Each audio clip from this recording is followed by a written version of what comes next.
ভাই কালকে ম্যাচ হারার পরে সূর্যকুমার যাদব একটা কথা বলছে, will bounce back strongly. Bharat আবার কাম ব্যাক করবো, বাট কিভাবে? ভারতের এইরকম ব্যাটিং লাইন নিয়ে সেটা আমার তো মনে হয় না এইরকম ব্যাটিং লাইন নিয়ে সেটা কাম ব্যাক করতে পারবো। ভারত এ পর্যন্ত টি-20 ওয়ার্ল্ড কাপের মধ্যে 160 চেজ করছে, 160-এর বেশি চেজ মাত্র 3 বার। আর বিরাট কোহলি ছাড়া কোনো সময় করতে পারছে না। প্রত্যেক ইভেন্টে বিরাট কোহলি আসলো। আমরা যেটা দেখুন 2014-এর মধ্যে কিন্তু বিরাট কোহলি সাউথ আফ্রিকার এগেনস্টে যে একটা সুন্দর 76 রানের একটা ইনিংস খেলছে, যার কারণে কিন্তু ভারত সেখানে সাউথ আফ্রিকা হারতে পারছে।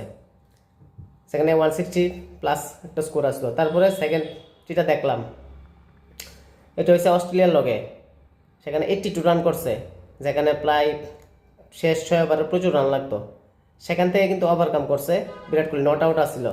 বিরাট কোহলি যে চেজ মাস্টার তালে কোয়া হয়। তারপরে লাস্ট 2022 সালে এমসিজিতে যে হ্যারিস রাভের এগেনস্টে যে বিশাল 6 একটা মারছে, যেটা সেঞ্চুরি অফ দ্য যে শট ঘোষণা করছে। তো সেই হিসেবে বিরাট কোহলি, যারে ছাড়া আমরা টি-20 ক্রিকেট কল্পনা করতে পারি না বর্তমানে। ইন্ডিয়ান টিমের ব্যাটিং অবস্থা যদি এরকম দেখি, স্পেশালি চেজের ক্ষেত্রে, যেটা গতকাল দেখছিলাম, কোনো ব্যাটসম্যানই কিন্তু বিরাট কোহলির আগে কিচ্ছুই না। বিরাট কোহলি ঠিক আছে টি-20-র মধ্যে স্ট্রাইক রেট কম, বাট সে ওই লেভেলে যে ইম্প্যাক্টটা দিতে পারতো, যেটা পাকিস্তানের এগেনস্টে দেখলাম, যে 17 বলে প্রায় 49 রানের মতো করছে, 18 বলে 49 রানের মতো করছে, সেই লেভেলের খেলাটা কিন্তু কেউ আজ পর্যন্ত খেলতে পারছে না, যেটা গতকালকার দরকার ছিল। একের পর এক ফ্লপ। নাম্বার 3 ব্যাটসম্যান যে তিলক বর্মা, যারা নিয়ে ভরসা আসলো, সে কিন্তু কিছু করতে পারছে না। সূর্যকুমার কিছু করতে পারছে না, হার্দিক পান্ডে কিছু করতে পারছে না। তো সেই লেভেলের ক্রিকেট যদি না খেলে বা ভারতের প্লেয়ারের মধ্যে সেই পটেনশিয়াল যদি না থাকে, তাহলে কিন্তু খুব টাফ হয়ে যাবে এই ওয়ার্ল্ড কাপে বাদ বাকি 2টা ম্যাচ জেতা। এবং কোয়ালিফিকেশনের সিনারিও কিন্তু খুব অন্যরকম। ভারতের হিউজ মার্জিনে জিততে লাগবো, 2টা ম্যাচই জিততে লাগবো, এবং সাউথ আফ্রিকার 3টা ম্যাচ জিততে লাগবো। বাদ বাকি যে 2টা ম্যাচ আছে, 2টা ম্যাচ তেলেই কিন্তু ইন্ডিয়া কোয়ালিফাই করবো, নাহলে কিন্তু এখানে ভাই কোয়ালিফাই করা সম্ভব না।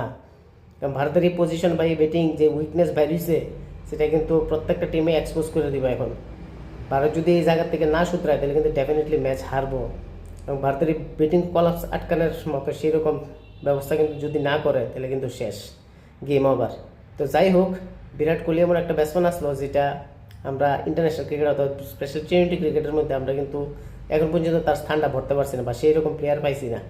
প্রচুর প্লেয়ার আইতেছে 3 নম্বরের মধ্যে, কেউ কিন্তু পার্মানেন্টলি বিরাট কোহলির মতো খেলতে পারতেছে না। অ্যাজ এ রেজাল্ট আমরা 187 রানের মতো রান চেস করতে পারতেছি না, যেটা ভারতের টিমের মধ্যে বিস্ফোরক বল্লবাজ আছে, যেটা বিরাট কোহলির থেকে বেশি রান করতে পারবো, বেশি স্ট্রাইক রেটে করতে পারবো। বাট এন্ড অফ দ্য ডেতে কেউ কিন্তু কাজে লাগছে না, কারোর ব্যাট দিয়ে সেই রকম রান আইছে না, যার কারণ হারে গেছে গা। এবং সাউথ আফ্রিকা খুব দারুণ একটা জয় পাইছে, যেটা সাউথ আফ্রিকা ডিজার্ভ করে। কিন্তু সেমিফাইনালের বদলা, ফাইনালের বদলা কিন্তু সাউথ আফ্রিকা নিয়ে নিছে।